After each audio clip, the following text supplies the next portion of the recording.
Thank you all for coming. We appreciate coming out on a Saturday evening. This is kind of our first 5 o'clock class, so it's a little bit of a trial, but we really appreciate everybody coming and hanging out with us.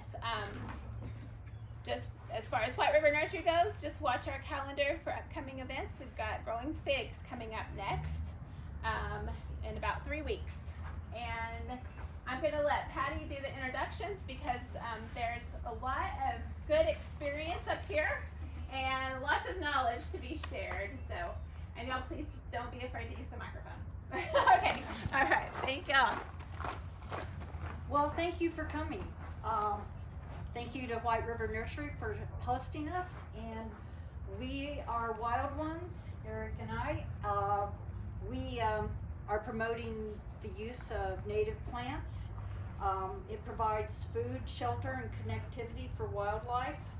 To promote this, we have lectures, plant sales, seed swaps, and a website that is full of information to help you grow natives. And if you're interested in joining, you can ask Eric or I, or you can go on the website. So we hope that you will consider that. And why soils? Well, I jokingly say, if you're interested in breakfast, lunch, or dinner, that's a good reason to care about soils. And they have lots of other things, and the panel will help you learn about some of this things. Today we have Dr. Faye Smith. She has a PhD in environmental dynamics.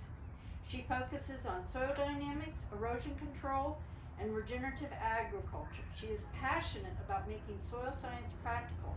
She wants to translate the complexities of soil science into something farmers, gardeners, and conservationists can use. We also wow. That's a mouthful, girl. Hopefully I live up to that. Oh, the passion part, definitely. Because it's soil, and who could not be passionate about soil once you know about it? And we have Nina Prater, who I also know with a grassroots grazing group. And you do not have to be a farmer or rancher to enjoy that. I'll just stick that in quickly. We want everyone to understand where our food comes from, so you're welcome to call Nina and join us on a pasture walk and learn more about how we can farm more regeneratively.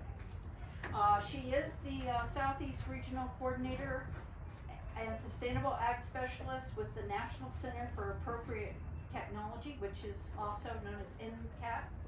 She, I like the sustainability part. She teaches farmers and ranchers soil health principles and helps them put them into practice, and she also has her own family farm that she uses them on. And Eric, who I went to school with in environmental science. He is an environmental science at Olson. He graduated from the U of A soil science program. His work focuses on soil management, erosion control, and long-range planning for cities and regions to improve soil for carbon sequestration. Say that quickly. Eric is passionate about the potential of healthy soils to mitigate climate change. Good job. Yeah. So am I. In the right place then. You're in the right place, and every root in the soil. So, Dr. Smith, could you define soil health for us and what the biggest threats to soil health are today? So soil health is kind of an interesting concept, right? Because like, what is healthy with what is versus what is not healthy? I would say like, what's a healthy person? I mean, you can be healthy in a lot of different ways. With soil, a lot of times we're looking for what that use is for the soil, but let's focus on like a good soil, quote unquote.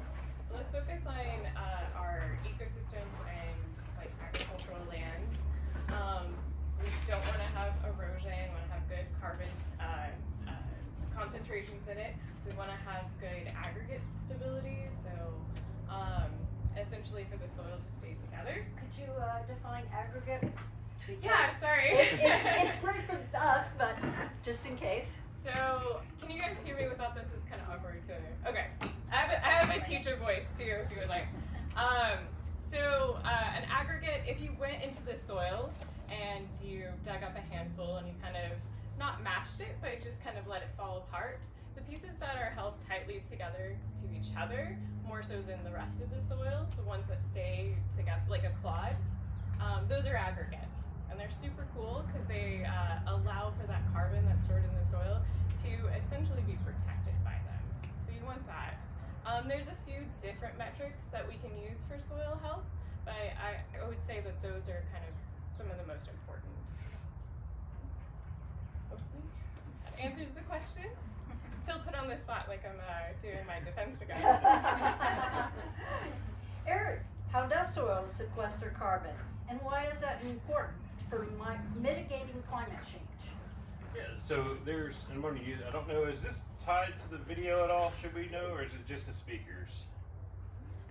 Sometimes the recordings are, just want to make sure that we're being recorded like we wanted it. Yes, you're doing fine. Okay. The phone should pick up, but Okay. the people back here might have a hard time. I know your Okay. voice will carry that. Okay, I'll go ahead and. Thank you. Okay. Thank you. So how does the soil sequester carbon? Well, one of those avenues that we get carbon from the atmosphere into the soil is through plants and photosynthesis. Plants are taking in carbon dioxide, using photosynthesis, exhaling O2.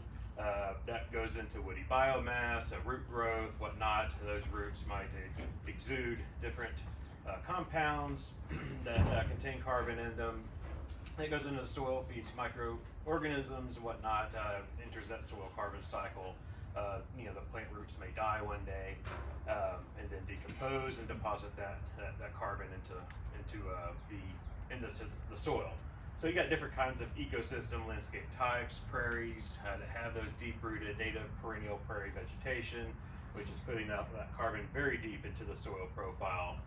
Other types of ecosystems like wetlands, where you have anoxic conditions, or low oxygen or little to no oxygen conditions at the bottom of the water profile, and then where decomposition happens very slowly, at a slower rate than the rate at which organic matter is building up. So then what you get are these really dark, carbon-rich soils called histosols that were traditionally drained for agriculture. And so we've lost a lot of our wetlands due to a lot of wetlands being drained to be grown because of that dark carbon-rich soil. And so, so that is one avenue where we get like a lot of soils when you go out like to mollisols on the Great Plains, a type of soil, it's going to be a lot darker. That topsoil, a lot of that is that organic matter. It's coming from that root zone. Here in the Ozarks, we got a lot of these red, highly leached soils. Not as great for carbon stores, but it is good as some of the others. But so that's mainly the main mechanism there. I know, Dr. Smith, you did a lot of research in soil carbon. So if there's anything I left out, I want to give you that opportunity to add. I think that you got the kind of basics on it. Unless someone else has like a specific question that you would like me to answer about carbon sequestration. Would you say something more about what you just said, Eric, about carbon leach, red carbon leach soil? I noticed it's red, but what does that mean? What does red mean? No, I mean the red is oxidized iron. So yeah, I mean we got a lot of clay in our soils. They're just really old. They have had a lot of water percolating down through it and has carried a lot of the elements. I'm guessing carbon and other elements, probably be able to speak better to that, out of that soil, or at least further down. So a lot of oxidation and has created. We have these ultisols basically here, and so that's why they tend to have that reddish, yellowish color. Yeah, go ahead. Yeah. And the reason in Arkansas they tend to have that to be more red and lighter colored than say in the upper Midwest is that down here it's much warmer, much more of the year, and so microorganisms are breaking down the organic matter longer throughout the year. So it's much harder to accumulate that organic matter, which gives soil that dark color, than it is further north. And so we have to get really creative down here to build up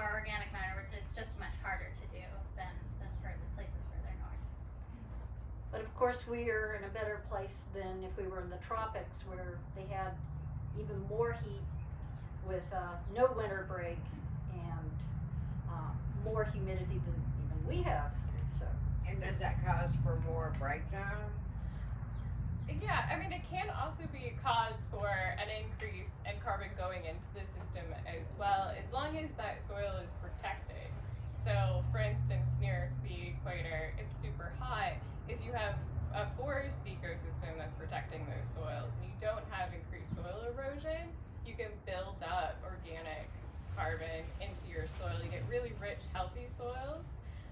But as soon as you start, deforestation, start cultivation, that's going to be lost fairly quickly, like in the first few years. So what happens when you till the soil? What happens to the soil Oh, carbon?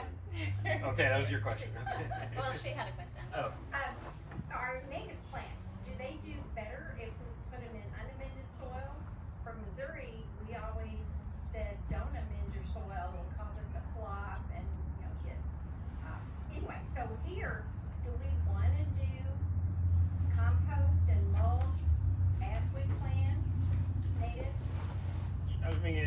Definitely there's certain nutrients, like adding nitrogen typically is going to cause them to grow and get leggy and flop over and all that. There's some of them, you might have your soil tested, look for what micronutrients might be lacking. But generally, a lot of adding extra nutrients and fertilizer to native plants is generally going to cause them to grow and overload. Yeah, I didn't mean fertilizer and soil testing at Master Gardeners, they're gonna tell you what to plant for regular flowers. I'm thinking about native shrubs and perennials. Do they want more organic matter, or would they just rather have plain soil? Well, keep in mind when I say fertilizer, that includes compost. Yeah. So, It depends on, so when you say amendment, you can amend the soil in numerous ways, right? So you mentioned compost, which if you have a really good compost, it's going to be fairly high in comparison to like mulch and nitrogen, right? And you can go from really, really high nitrogen compost or amendments like fish, like meal and fish some other. emulsion. You guys are better at some of the more, I think you're probably good to talk about it. Okay, sorry, my question is just about adding organic matter to the soil when we plant Always a good natives. idea. I would say like never shy away from it. It would be, unless you're like just, I don't know, a situation where it's too much compost. Well, one concern you can have is if you dig a big hole to plant a shrub or something, and plant people back here, please correct me, but if you like fill that with just compost, then No. then your roots would never No. want to like That try would and go be to a the bad native idea. soil. So Any you want to extreme. give it a good, maybe amend it some, but mix it in with the native soil so that the roots will be motivated to grow out. But I think a good compost, you're not in moderation, you're gonna be fine. Yeah, and if you are questioning your, I don't know if nitrogen testing is included in this, but I know all the other like macronutrients and a few other aspects of soil is tested for free if you send it to the extension service. But So if you you- tell them if you're going vegetables or lawn or flowers, and I don't think native plants really Well, fit that's just in. for like the optimal range. You can always like, if you want to contact one of us to interpret your soil test results for you. Okay. Oh, that's a For good what? answer. Yeah, you can. I have some business cards too. You can shoot me an Yeah. email, and I can look at it for you Sorry, and I interpret. missed your introductions. Are you from U of A? Yes, I graduate. Well, my bachelor's, master's, and PhD are all from the I University. did of that Arkansas. years ago, and they told me lime, that I wanted to add lime Mhm. to my soil because of the red clay. Does that make Probably sense? Well, a pH It's a thing. pH 'cause- thing, it and is- with the clay, you yeah. have to add extra. Right. Ah, Our soils are low in pH, but when we're talking about native species, you got to think that there's species already growing in the soil, right? So I would think about the type of landscape that species is already naturally growing in. So if it's a forested area, we're going to have a lot of leaf litter. Maybe you would have a little higher carbon or nitrogen Mhm. versus a wetland, wet species, I don't know. I think just kind of, it's probably no easy answer that's just going to be, cover all just the broad category of native species, but think about what their natural habitat is. Okay, thanks. But what I was wondering, back to the soil carbon with soil disturbance. What happens to soil carbon when you go till up a soil?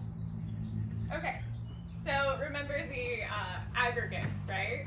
So this is what's forming the sponge that it is, that's a healthy soil.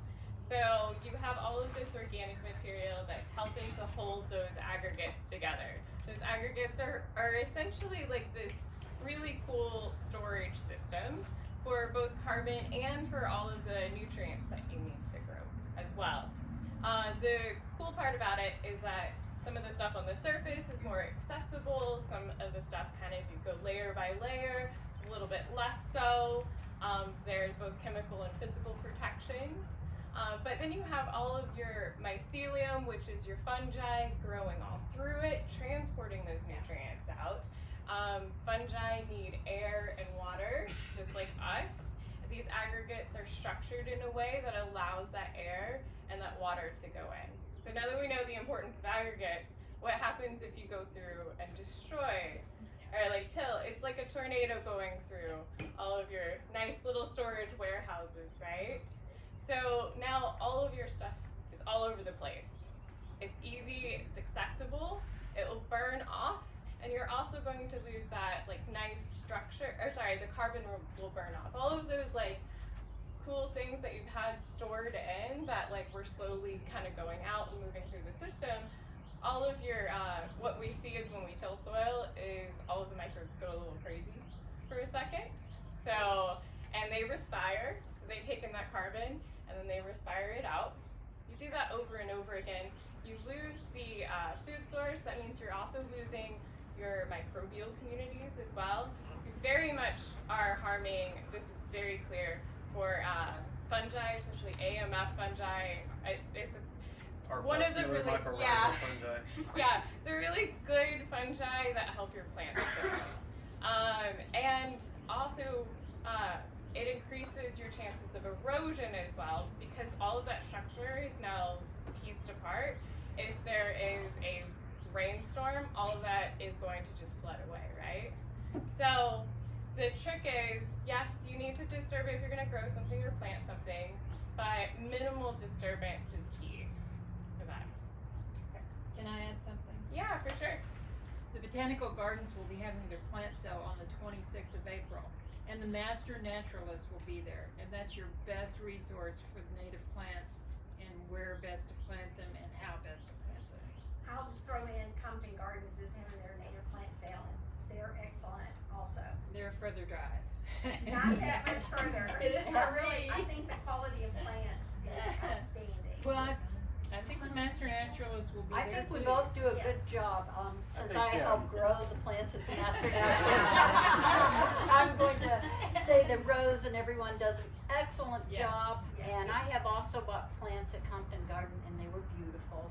So, But it is a drive. and we're lucky that we have such good sources here, Yes. as well as White River Nursery Yes. having This some, is so we are very fortunate.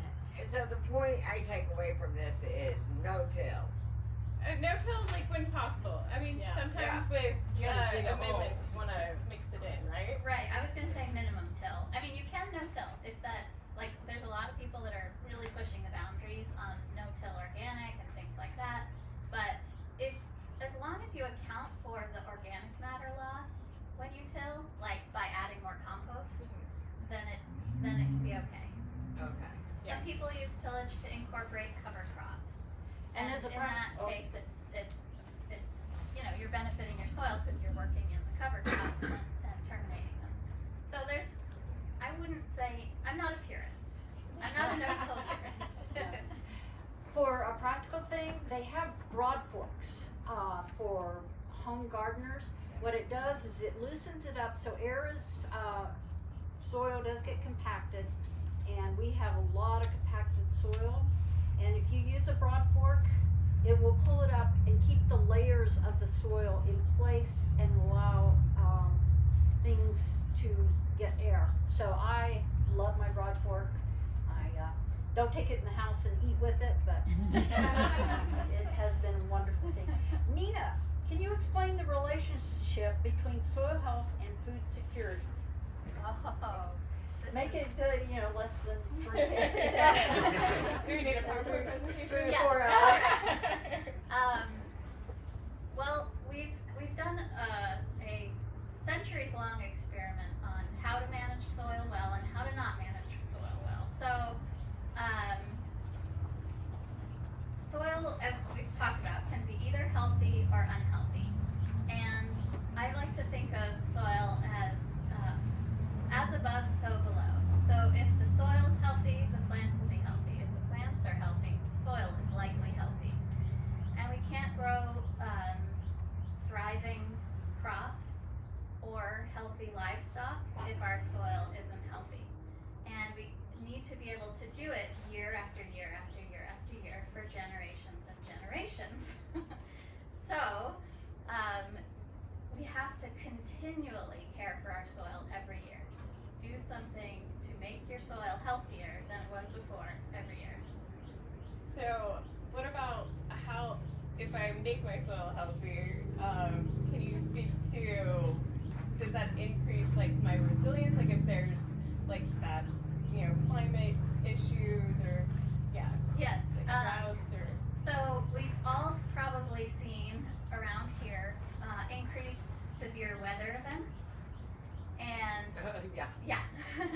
severe drought, severe rainfall, and when you have healthy soil, it is much more resilient and can help your plants survive those severe weather events. So if your healthy soil is covered all year round, then it is protected from erosion.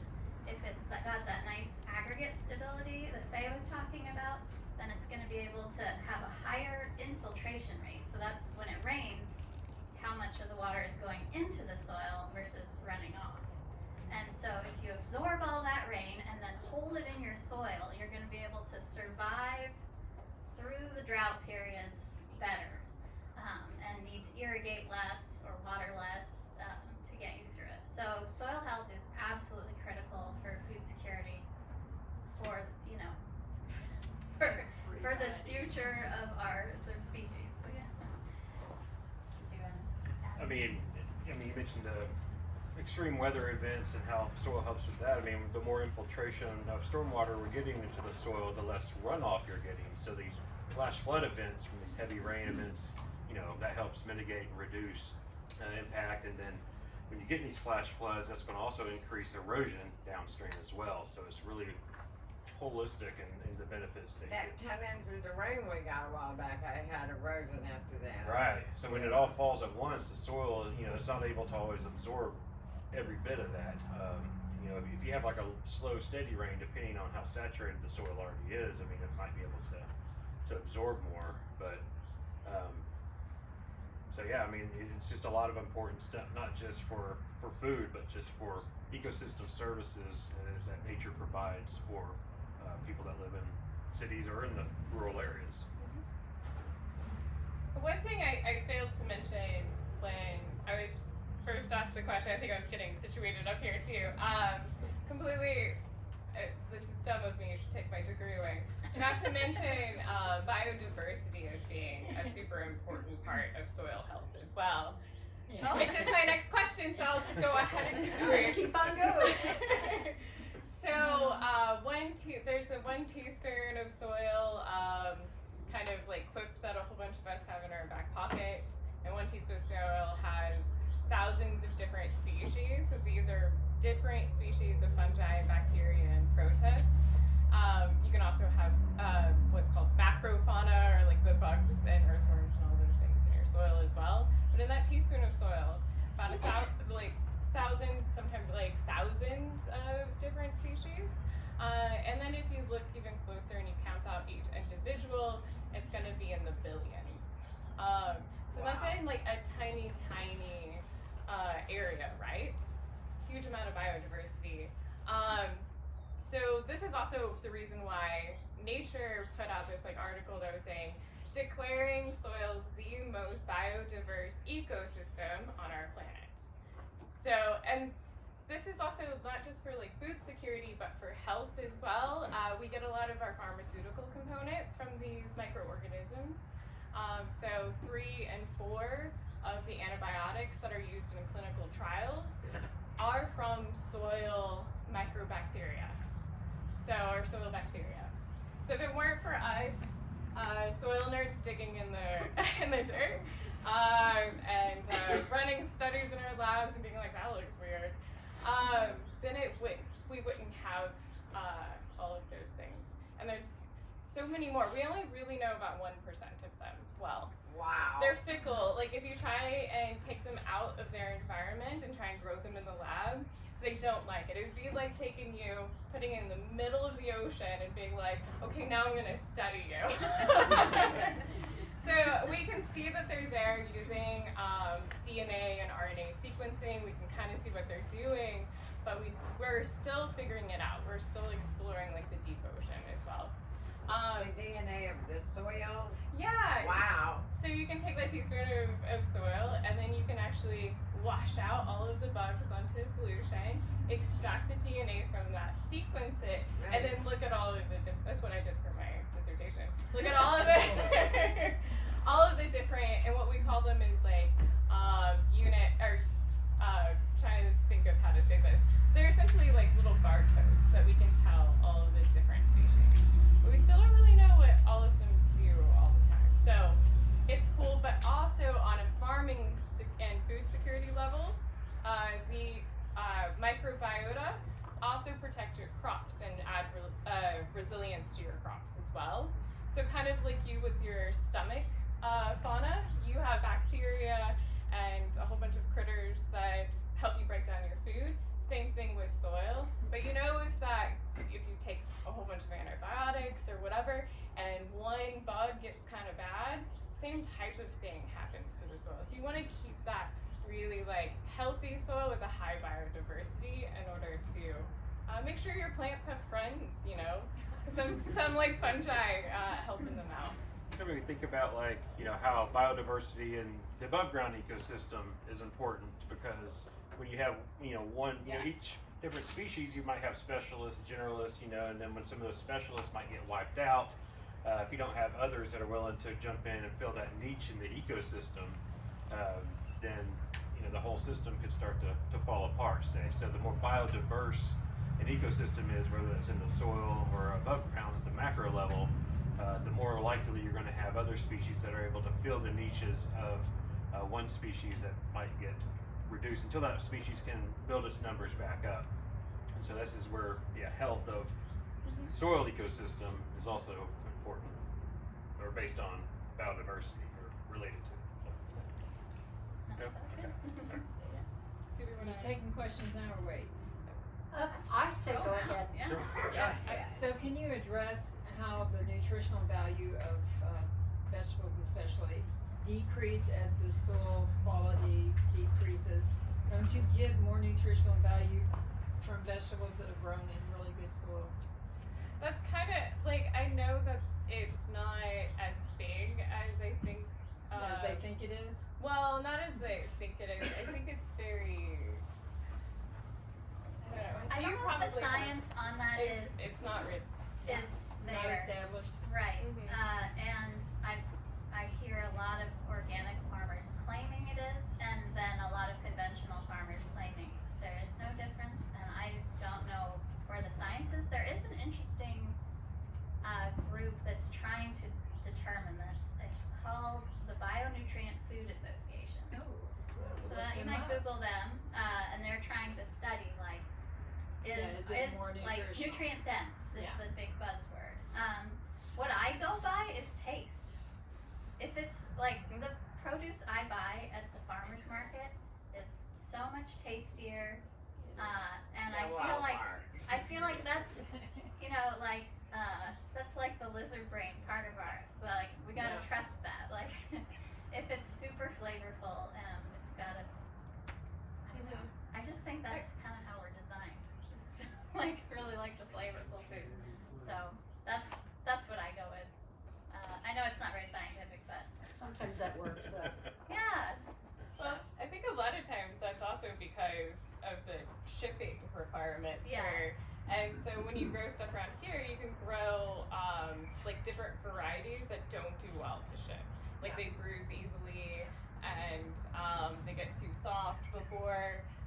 And then the ones that they do ship, they specifically breed for stability on that end. And then they may even keep it unripe and then spray ethylene on it at the end.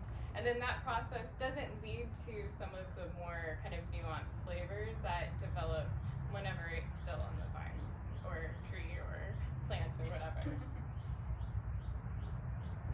I'm learning a lot here today. So I will talk about soils forever. I don't know. I will say on the meat side of things, there have been studies, and I can't point to them. I can't give you a website, but of like grass-fed, grass-finished, like It's more nutritional, is more nutritionally balanced, is better for you, leaner. The leaner. omega-3s are much higher in Grass grass-fed. fed. So, Yeah. yeah, The they're more omega-3s are even higher. with the 6s and 9s. So Yeah.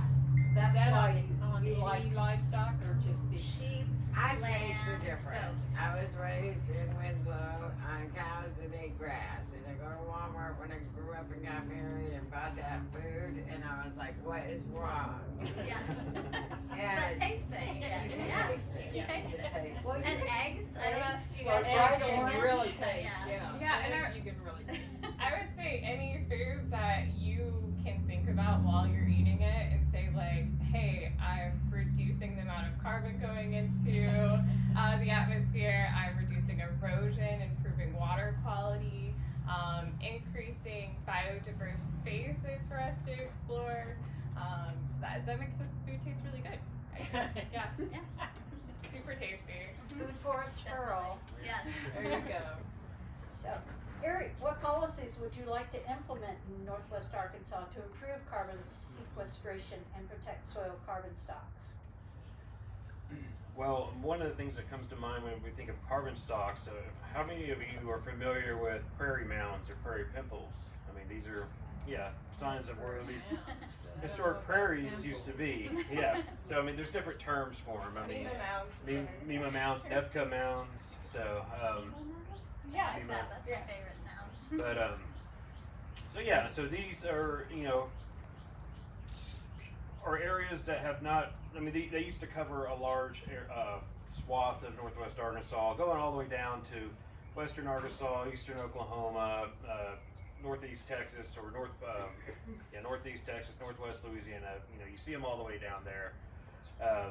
But as people have come through and tilled these areas, they've leveled them.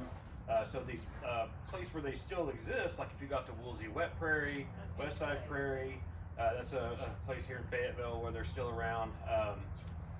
These are areas that have not been tilled. So when Dr. Smith was talking about how tilling the soil, you lose a lot of that carbon, these are some areas where old carbon has been stored. The process of carbon sequestration through the plants and all that in the ecosystem, that's a slow, long-range sort of process. It's not something that's going to get us to like net zero goals by 2050. But if we could, it is something for. I mean, France is trying. Yeah, good luck. But they have a really interesting initiative. But I mean, Yeah. I think it's great Well, to there's start a lot it. of debate there, actually. Oh, yeah. In the regenerative Yeah. ag. I won't, Okay. debate it, but It has to be started sooner than later, but I mean, and I guess it depends too on I where also are agree. your emissions at? Because if you're talking about net zero, I mean, you're just trying to cancel out the emissions. So if your emissions are already low, then maybe it could help you reach net zero. But in an oil fueled economy like we have here, I don't, at least not in Arkansas, I don't see it happening. At least when we crunched the numbers, it didn't seem to be sufficient. Faye could probably talk a lot more about that. But these areas, I think there needs to be a lot more focus on protecting existing areas with these prairie mounds or Nebka mounds, Mima mounds, prairie pimples. I'll go through all the whole list of what they're called. And there's a great group called the Southeastern Grasslands Initiative that is you always hear about old growth forest, but you never really think about, or I never really thought about until I heard from this group about old growth grasslands. And if you think about when, different, in the last 200 years, a lot of the areas that were settled and developed were historically grasslands, because you don't have to clear trees. It's going to be a lot easier to build our towns, to turn grasslands into pastures, to populate it with non-native pasture grass. There's a wide variety of those instead of the native warm season grasses. And so if you look at old topographic maps, you'll see a lot of where there's now towns and pastures. Or if you go back 100 years, these have labels on them for a certain name of a certain prairie. And so a lot of these places have been turned into agriculture, turned into raising livestock, and so we've lost some of the carbon in those areas. So I would just like to see more of a focus on finding these areas that might still have a seed bank due to not being tilled. Like Woolsey Wet Prairie, a lot of the high biodiversity and plant life, where you have like hundreds of different plant species, came from existing seed bank. They burned off the fescue. There's been a few species that have been added out there, like the rattlesnake master. Some of the main tall warm season grasses were added by the utility company, like Indian grass, switchgrass. But the vast majority of the species out there were from the seed bank that had been lying underneath the fescue for 60, 70 years or so. These would be prime areas to restore back into grasslands where they have that preserved soil structure and preserved carbon reserve. So that'd be a main thing. But composting programs, Faye mentioned composting, and so trying to find ways to take city compost and incorporate it more into soil. But or biochar pyrolysis, basically taking it's almost like this charcoal stuff, something that Carbon Chicken is an organization that's trying to do with poultry litter. It's a carbon negative process where you can take organic matter, turn it into this biochar, and then incorporate that into agricultural soil. So things like that would be very helpful with storing carbon long term and sequestering it. I think that's biochar is what I really wanted to hear about today. Is this a product that comes from like incinerating waste? And I heard that you can buy it at nurseries and you add it to your compost, because if you add it straight to your soil, it's gonna leach out all of the nutrition out of the soil. So you have to put it in your compost and kind of supercharge it first, and then put it into your soil. This is what I wanted to hear about. I love biochar. I'm sure we all have a special place in our hearts for biochar. So it is, you can take any basically plant matter and burn it in the absence of oxygen. Organic matter in general, like poultry litter. Poultry manure, litter, yeah. wood chips, and Construction debris, demolition debris, like How the are wood. you making the absence of oxygen. oxygen? Okay. Yeah, that was my So first you're It's thought. the pyrolysis part. Yeah, and you can actually do this if you go like at a 'Cause I thought- campsite or something. I thought fire had to have oxygen to burn.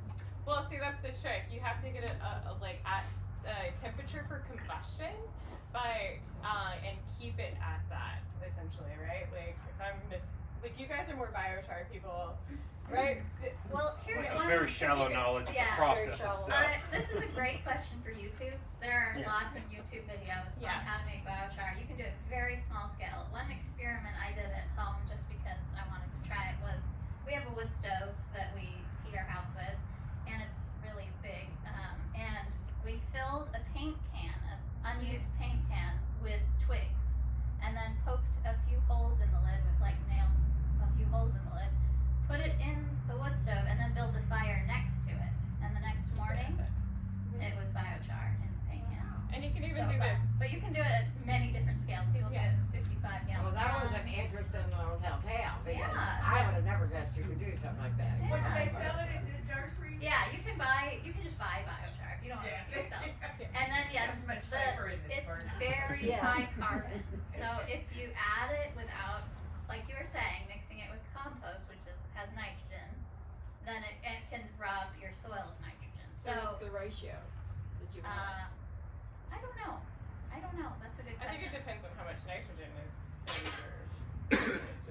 depend on the soil, right? I know what you're saying. Is anyone a backpacker or like camping kind of thing? Like Nobody really. What?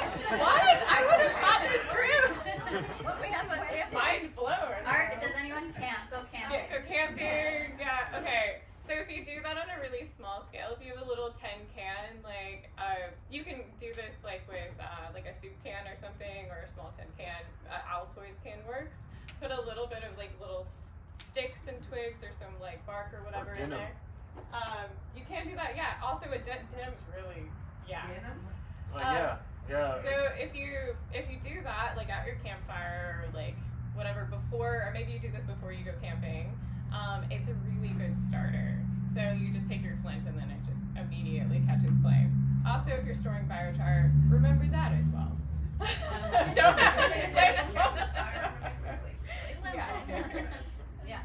I mean, the one of the wonders of biochar too is there's not just carbon sequestration is why it's useful. I mean, it has all kinds of other use. It is very absorbent.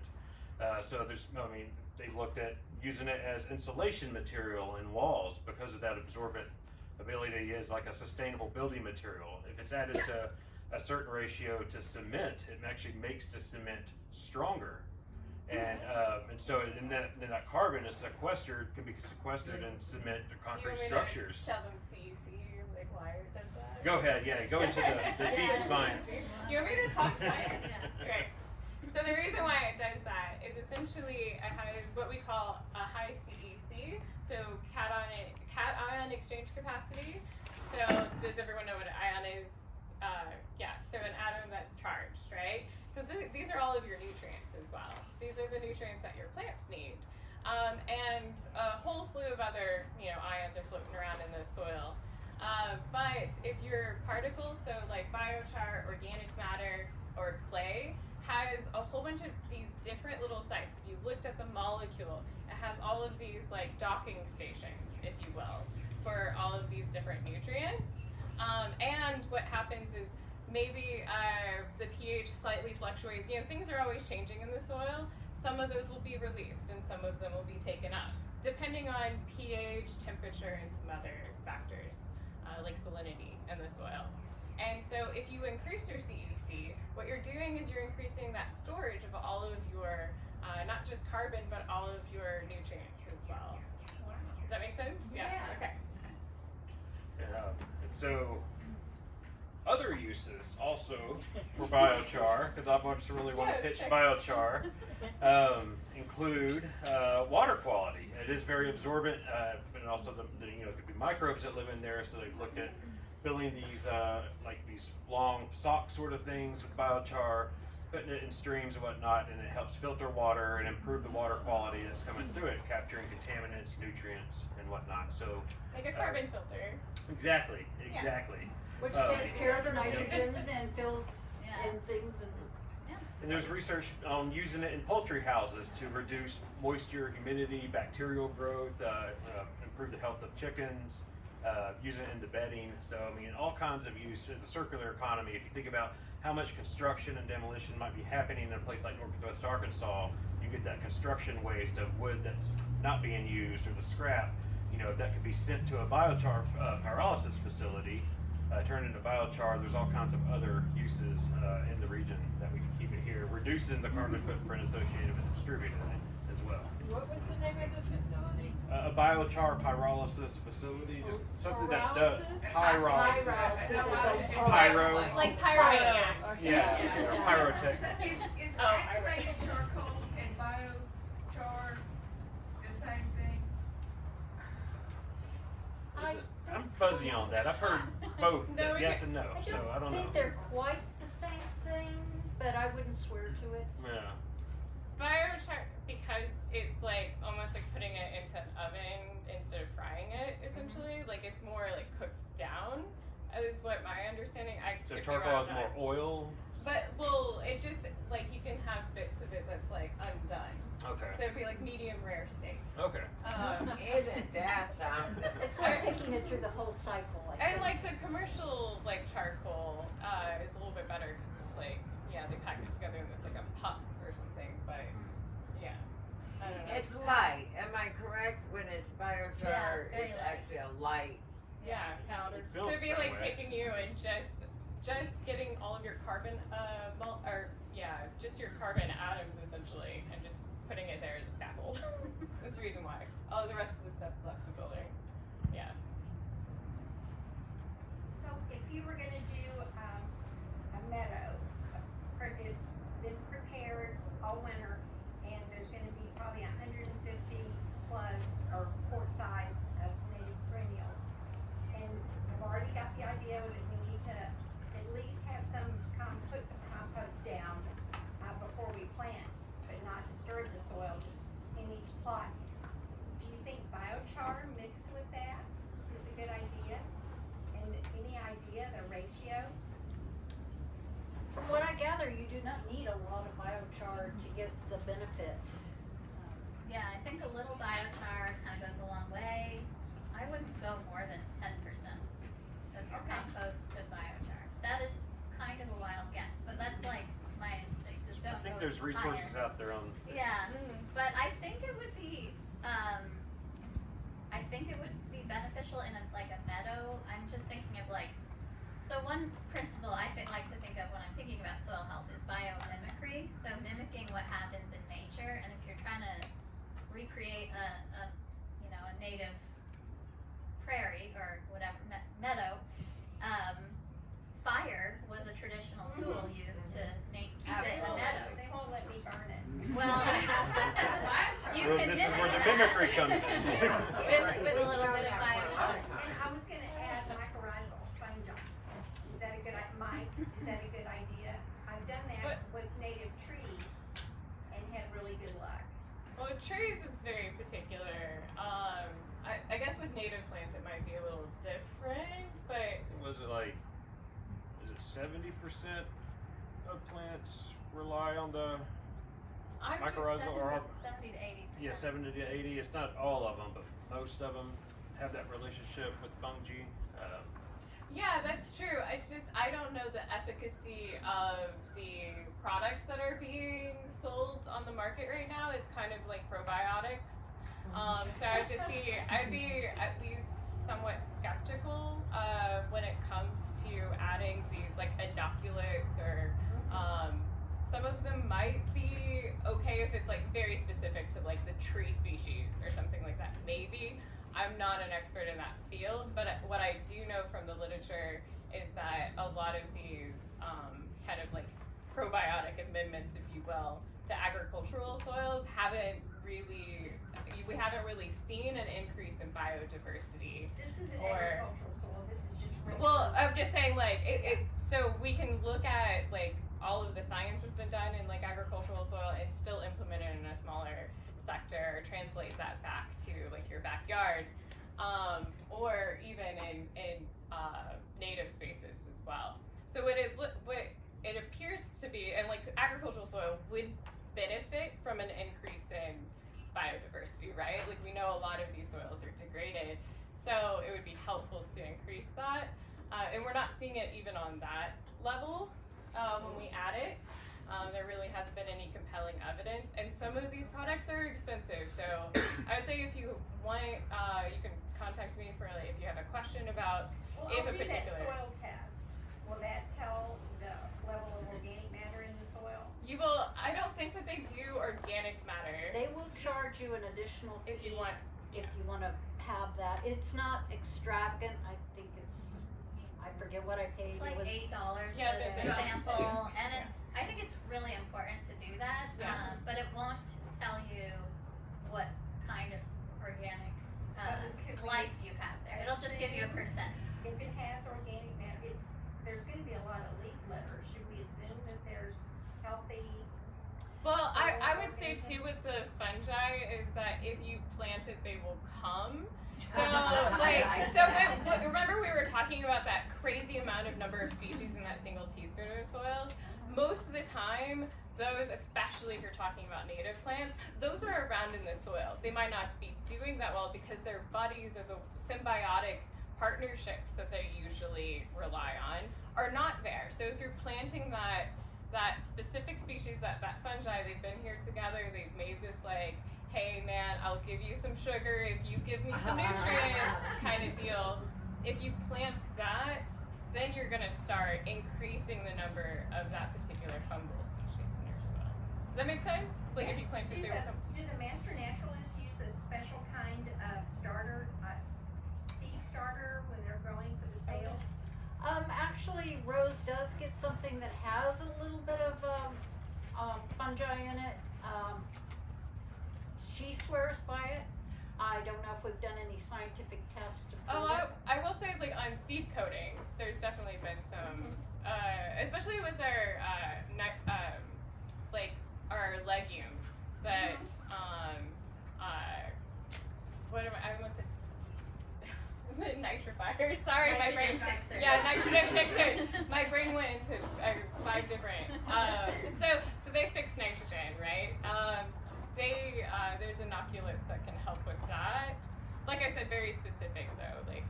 And there's research showing that adding legumes will also, and the nitrogen fixers will also increase carbon sequestration as well. Okay. In soil. They tend to have deep roots too. I like, put the bacteria in there. Yeah, I mean it depends. I mean if it's an annual species like partridge pea, they're not going to Friends have. don't let friends play Yeah, they're not games. going to have deep roots. So I mean the annuals don't have a long time to grow their roots, but yeah, perennials will definitely have deep roots. I don't know where we are. Do you recommend putting amendments on the surface more so than in the holes that you dig, or a little bit of both? I kind of like the broad fork personally because Now I'm you talking can- about putting amendments, so you're gonna put it, when you You, use the if you broad kind fork, of put the Put it on minute the on, top. and then you take the broad fork, it kind of loosens up enough to Let let it stuff in. And rather than the bottom of the hole. well, what I'm- the thing about putting a whole bunch of compost, as someone said earlier, is plants are lazy like us. There's no difference, and if it's all easy to get, they will not. Put a deep root. Send themselves out into the harder soils. Why So go out mostly into on the the hard, top. cruel world when it's Ah. all They're here? basically pot bound, but in the hole. Yeah, so Yeah. it's like They really are like us. they really are. So Yeah. you But kind like of with mix this regular soil with a little bit of amendment to get it started, and then the sugars will get going, Okay, and so a little bit. maybe your dog will come by and Fertilizer. fertilize it. and some of these amendments are like really slow release, like some composts. So you might surface apply them in the fall, and then in the spring they'll be good to go. It really depends on what you're applying.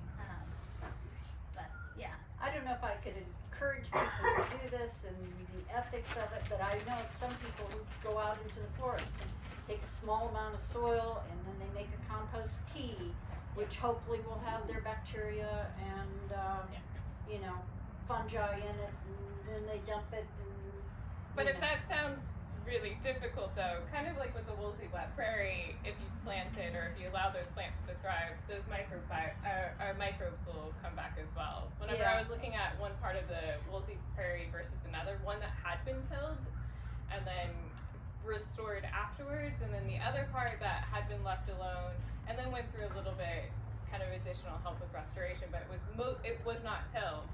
They had about the same-ish, like it was still like, they had the same species, they just didn't have the numbers because they didn't have, or like, it didn't have as much like carbon in it. And as birds and things go through, things are deposited. Yeah. Birds So will eat a input, worm output somewhere system. else. Input, output system, You yeah. know, let's I just read a great book on Oh yeah, that. she's been waiting for a second. Would you describe what a broad fork looks like? I have trouble visualizing what you're talking about. Okay, it has tines that are about as long as my arm, that are like this. They're about 4 or 5, depending on how expensive you want to spend. There's 2 handles. There's a place where you put your foot. You just put it down. You let the push down, and it will just kind of lift up your soil in a Drop it. area. You drop it. And I found it was a good way to get rid of invasives too, No, I've because never had one, but I like what you're saying. oh, I love it. Like I said, just short of taking it in to eat with it, but It is the best tool that I have got right now. Well, to continue on, Nina, how does soil health affect the water cycle? Does soil degradation affect water quality and availability? Yes, thank you for that question. Well, we've kind of talked about this, how soil, if it's healthy, it's a sponge. And so you want to be greedy with the rain that falls on your land, on your garden or your yard, whatever. You want to soak as much of that in as you can. And it benefits your land, and it also benefits all the waterways around us and the houses around us. I mean, we've seen crazy flooding, unfortunately, in Appalachia with Hurricane Helene. I mean, part of that is it's a broken water cycle. So we need to make sure our soils can absorb as much of that water as possible. And when soil runs off, it carries really fine particles of soil, which have a lot of nutrients on it. And that gets into our waterways and can cause algae blooms and really lower the quality of water for all of the wildlife that depend on that water. So it's super important that we keep our healthy soil so that all the water that we get to enjoy out here canoeing or whatever you like to do stays clean as well. And I live on a creek down in Crawford County, and the creek normally runs this nice, clear, sort of bluish color, but after the big spring rains, it is rolling and it is brown. And every time I'm like, no, that's soil that's washing away. It absolutely is. Yeah, and so, it might just be the most minute amount per rainfall, but add that rainfall after rainfall, year after year, and we're losing soil. So, And it costs us money because that is going to go into Beaver Lake. The actual biggest pollutant in our streams is soil, and it's what has caused the problems in the Gulf of Mexico. You can call it dirt then. yeah. But they have to clear that before we can drink it. Muddy Mississippi. So really, it saves in the long run to protect our soils because I want to keep it, but my neighbor keeps getting it. Yeah. So what was the second part of the question? I feel like I answered. I think you pretty much answered it, but let me check. But what about aquifers? Oh, Or aquifer recharge? Yes. aquifer recharge. Oh, I got you too excited. Yeah. It's like, So all right, this all time- right. We'll be here another hour. Oh, boy. We have this thing called groundwater. So it's water deep in the underground that we use for our wells. People irrigate with it. And if we aren't absorbing that water in the topsoil, it's never going to make its way down to recharge the aquifer. And there are places in the delta that are pumping out way more water than they're letting recharge. And so the water table is lowering, so you have to drill further and further down to get water. It's all connected. Connected to soil. Yeah, and the Ogallala aquifer in the Midwest it's getting drained much faster than it can ever recharge. There are farmers that are doing practices that allow the aquifer under their farm to recharge. We have ATRA, who I work for, we have a podcast called Voices from the Field. I'll do a little plug. And we had a farmer on there talk about what he's doing to recharge the Ogallala aquifer. So it's so inspiring to me to know that our actions that we take can have that positive impact. Because when it's running it's off, not hopeless. it's not Yeah. going into the aquifer. Yeah. I also read a really crazy statistic. Let me see if I can remember it. It was something like some scientist had run this model that a huge amount of projected sea level rise was because of the broken water cycle on land. Interesting. Yeah. Okay. Yeah. I I'll want to have look at find that into for it. you. Yeah. Okay. Yeah. Did you want to add anything about the aquifers or? Because I know we're running. a little short of time, I guess. Oh, we got all night. It is up to you whether you want to continue. We have more questions, but we can just continue on this if everybody finds it fascinating, which, Yeah. this is. So we talked a lot about carbon and climate change and how we can sequester carbon in soil, but is carbon really like all that good of a storage, right? Like, why can't we just plant a bunch of trees? So what's the difference in like the carbon storage capacity in all of these different areas, right? Of So soil versus, Yeah, what do you guys think? Like, if you take all of the biomass from just the redwoods and the Sequoia National Forest. So if we take just the tree biomass and then we compared it to the soil biomass, like what do you think might be? Or like, let's say all of the trees in the world.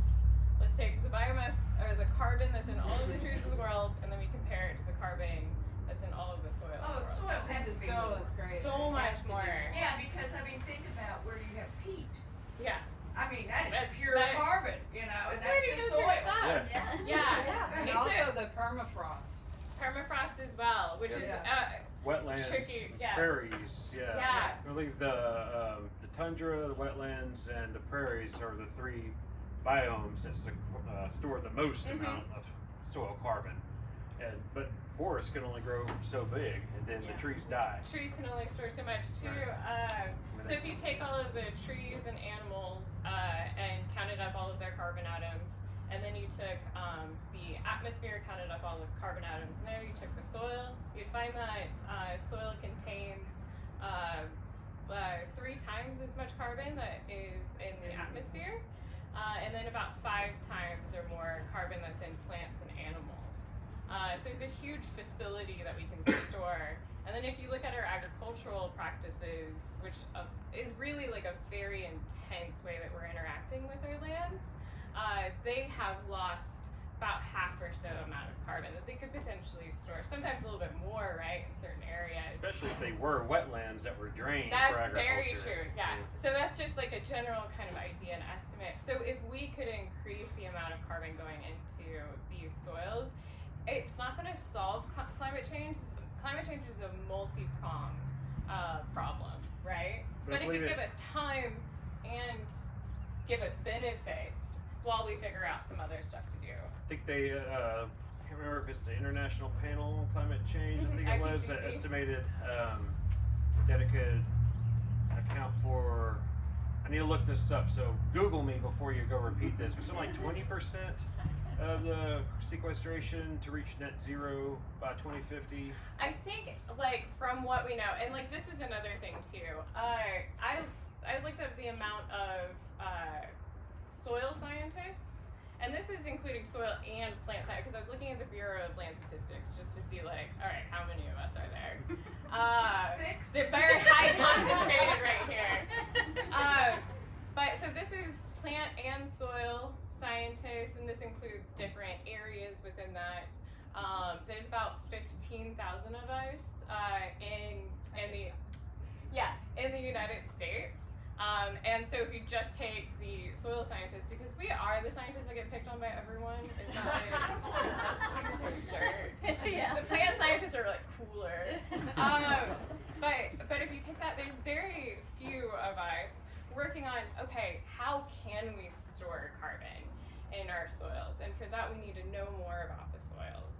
But if we could increase our carbon storage by about like 1% in our, like on a global average, we can make a very drastic impact. We could potentially increase that by 5% if we go real intense on it. If everyone woke up tomorrow and all of a sudden was like, man, soils are And the permafrost didn't thaw. and if all of that, yeah. So it's aspirational for sure. But that would be about like 5 gigatons, or wait, is that right? Of carbon per year. Do you know It the sounds good. It sounds good. I was like, do you know the statistic? It's just not naturally occurring with our forest fires and our, like, in California when it grows back after it burns, it's gonna be green. But the thing is, you have, it's not just about you got to be planting new trees to be pulling in more carbon. So when you lose existing forest and above ground carbon from deforestation, Lightness. Development. Go with the natural side. Yes. you know, Yeah. development, all of that is Gender putting reveal that, parties. you're losing that. So I mean, if you're going to have a tree planting to try to sequester carbon, you also have to ensure that that new planted area is not going to be disturbed for decades or centuries. You know, so I mean, it's Yeah, it takes about like 5 years to even get like about 1% increase it's in a long carbon. range strategy. For, like in general, like if you're going from conventional agriculture to those are really important, and You it gotta kind of start layers sometime. on. And as we push so one thing that like is stopping us from doing better in our conventional agricultural spaces is a lack of knowledge, kind of education, and accessibility for a lot of stuff for these farmers to implement new strategies. Not to mention money. Yeah. Well, but But that I would want be, to point That's out here. that, Yeah.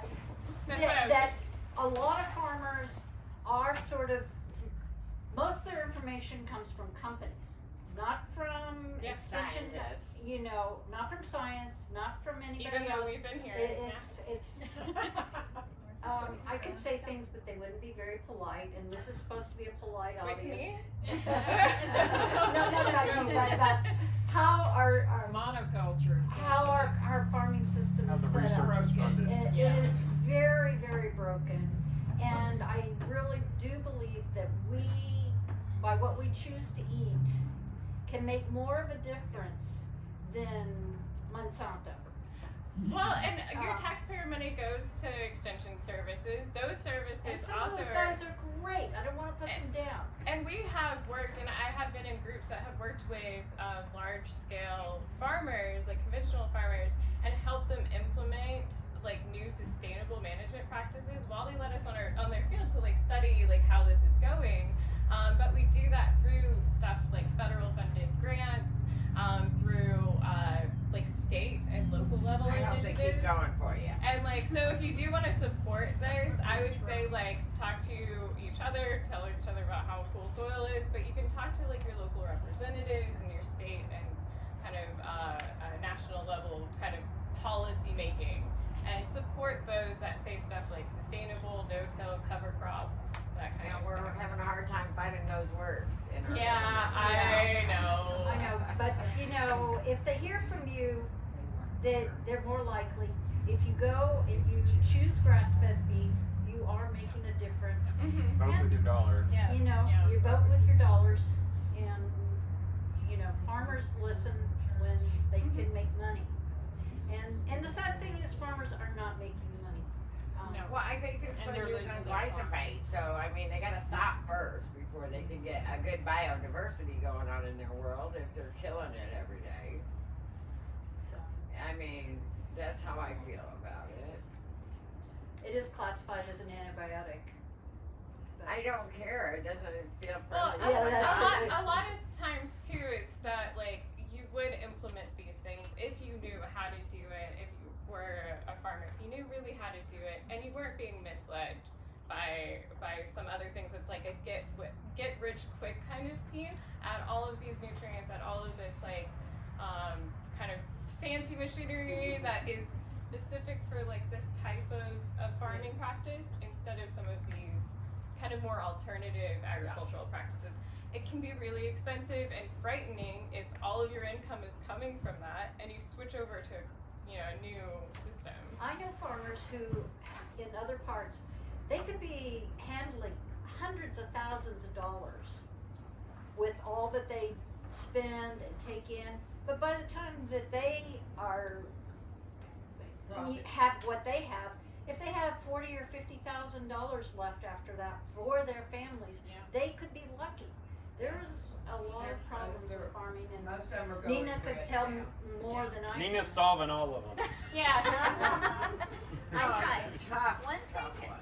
if you know any farmers and you want to encourage them to be more soil health friendly, if they're not already, what Faye said is true. It is a huge risk to completely switch over your farming from one practice to another. It is scary, and you might lose your farm. what we encourage at NCAT is to encourage farmers to do what are called safe to fail trials. So it's like, say you have 100 acres, try cover crops on 10 acres. That way, if it doesn't go well and you don't get as good a yield that year on that one little spot, you don't lose the farm, but maybe you've discovered that, oh, cover crops are really beneficial. I'm gonna start doing that on next year I'm gonna do 50 acres. So like, I mean, it's great in the garden too. Like if you don't wanna risk losing your whole tomato crop or whatever, one year just try something new on one little area and see how it works. You know, we're all scientists in our own backyards and we gotta do these experiments. But it for a farmer whose livelihood is based on this, it is really hard to change. It is like turning a really big ship, you know. And coming up and with like, that's HO or something. Like, it's better to have really good conversations about, you know, how, yes, this can be scary.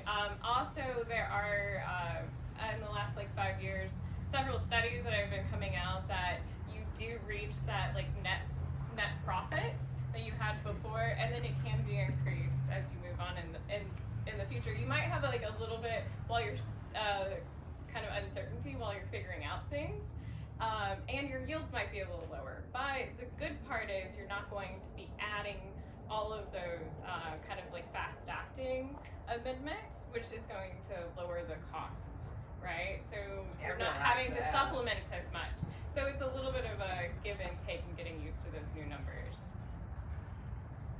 We had a question back there, and then it was just kind of a feedback. I'm from Missouri, and I work with the Missouri Department of Conservation Private Landowners Group, and I wondered if there's something like that here. We were just starting to hear about funding for farmers or rangers to convert their pastures to warm season native grasses. Is there something like that here where we could help promote? I think NRCS might have equip funds, although that's For now, maybe. actually, Yeah, for now. I don't. So that's a possibility. Also, Quail Forever does Did you some say quail? Quail Forever. Quail Unlimited? Is Yeah. that Well, forever. It's kind of like Ducks Unlimited. Ducks Unlimited for quail. Yeah, there's- Okay. right, exactly. Oh, yeah, they're huge in Missouri. Yeah. Pheasants so- Forever is their other Right. organization. I think they have some money to reestablish Like- these. The upland game birds, the lowland game birds is the Ducks Unlimited. But yeah, they're So that's a program to look into. I think you're right, yeah. And I'm trying to think if any of the state, like Arkansas Game and Fish, sometimes they have some funding for that. Is that a Grow Native hat you're wearing? Uh-huh. Okay, I thought I could. My eyes are bad, but I recognize enough of the logo. Thank you. Yeah, so they do. I I wear know, it for special occasions. Yeah. and then they do like warm season grass Yes. grazing stuff as well. Yes.